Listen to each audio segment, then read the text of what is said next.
அனைவருக்கும் வணக்கம். கந்த சஷ்டியோட 4வது நாளில் உங்களை எல்லாரையும் சந்திக்கிறதுல ஒரு பெரிய சந்தோஷம். 3 நாள் விரதத்தை வெற்றிகரமாக எல்லாரும் முடிச்சிருப்பீங்க. உங்கள் மனசில் நினைக்கிற எல்லா விஷயத்தையும் முருகப்பெருமான் நிச்சயமாக வெற்றியோடு முடிச்சு கொடுப்பாங்க. ஸோ நானும் மனசார பிரார்த்தனை பண்ணிக்கிறேன். இன்றைக்கி 4வது நாள் ரெசல்யூஷனில் ரொம்பவே ஒரு முக்கியமான விஷயத்தை பற்றி நான் பேசணும்னு நினச்சிக்கிட்டு இருக்கேன். ஏன்னா இது என் வாழ்க்கையிலும் நான் பல இடங்களில் கடந்து வந்த ஒரு விஷயம். ஸோ அடுத்தவர்களை பற்றி புறம் பேசுதல் அப்படின்றது இன்றைக்கி இயல்பாகவே எல்லாருக்கிட்டையுமே இருக்குது. அதுலேயும் குறிப்பாக கடவுளோட படைப்பில் மனுஷ மனம் என்பது இந்த காசிப் பேசுகிறது ரொம்பவே விருப்பப்படும்.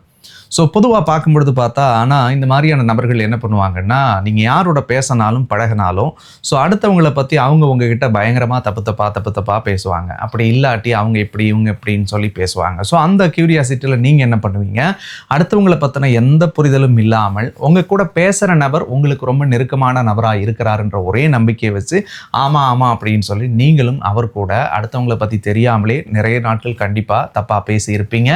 தயவு கூர்ந்து அப்படி பேச வேணாம். ஏன்னா அப்படி நம்ம அடுத்தவங்களை பற்றி தெரியாமல் எந்த விஷயத்தை பற்றி பேசினாலும் அது நம்ம வாழ்க்கையில் நம்ம பாவ கணக்கில் நம்ம ஆட் பண்ணிக்கிட்டே இருக்கோம் அந்த கர்மாவை. அப்படின்றது தான் நிதர்சனமான உண்மை. அதே மாதிரி யார் நம்மகிட்ட அடுத்தவங்களை பற்றி தவறுதலாக பேசுகிறார்களோ நிச்சயமாக அவங்க அந்த பாவத்தை அனுபவிச்சு தான் தீருவாங்க. அதால் தயவு கூர்ந்து உங்ககிட்ட யாராவது இன்னொருத்தவங்களை பற்றி தப்பாக பேசுனாங்களா, அவங்க ஃப்ரெண்ட்ஸை பற்றியோ ஃபேமிலியை பற்றியோ, ஏன் நிறைய கணவன் மனைவிக்குள்ளே கூட இந்த விஷயங்களை அவங்களுக்குள்ள ஒத்துமை இல்லாத பல பேர் பேசி பிரித்து விடுறதெல்லாம் நம்ம கண் கூட பார்த்துருப்போம். அஸ்ட்ராலஜராக பல கதைகளை நான் கேட்டிருக்கேன்.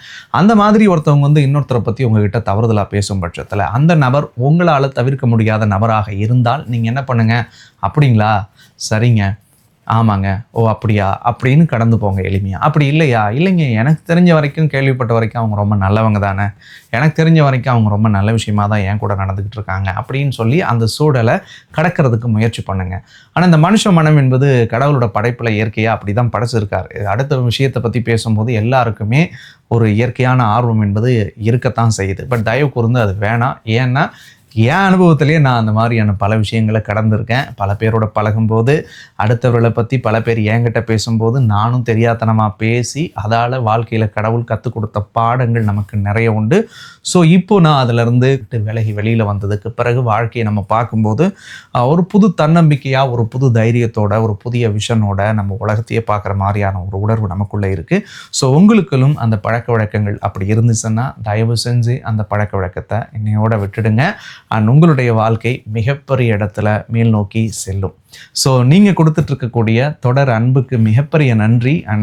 தொடர்ந்து பதிவு பண்ண அந்த 3 வீடியோஸ்க்கும் நிறைய கமெண்ட்ஸ் அண்ட் நிறைய ஷேர்ஸ் அண்ட் நிறைய பேர் எனக்கு வாட்ஸ்அப்பில் அதை அனுப்பியிருந்தீங்க. நிறைய பேர் ஃபோன் பண்ணி நிறைய வாழ்த்துக்களை சொல்லிட்டு இருந்தீங்க. குறிப்பாக நிறைய டவுட்ஸ் நீங்கள் கமெண்ட்டில் கேட்டுகிட்டே இருக்கீங்க. ஸோ நிச்சயமாக நான் எல்லாருடைய கேள்விக்கும் நிச்சயம் பதிலளிக்கிறேன். உங்கள் சந்தேகத்துக்காகவே பிரத்யேகமாக நிறைய வீடியோஸையும் நான் பதிவு பண்ணுறேன். அண்ட் நாளைக்கு ரொம்ப முக்கியமான ஒரு ரெசல்யூஷனோட உங்களை எல்லாரையும் நான் சந்திக்கிறதுக்கு காத்துட்ருக்கேன். Stay tuned with us. இது யாம் இருக்க பயமேன். நான் உங்கள் அருண்குமார்.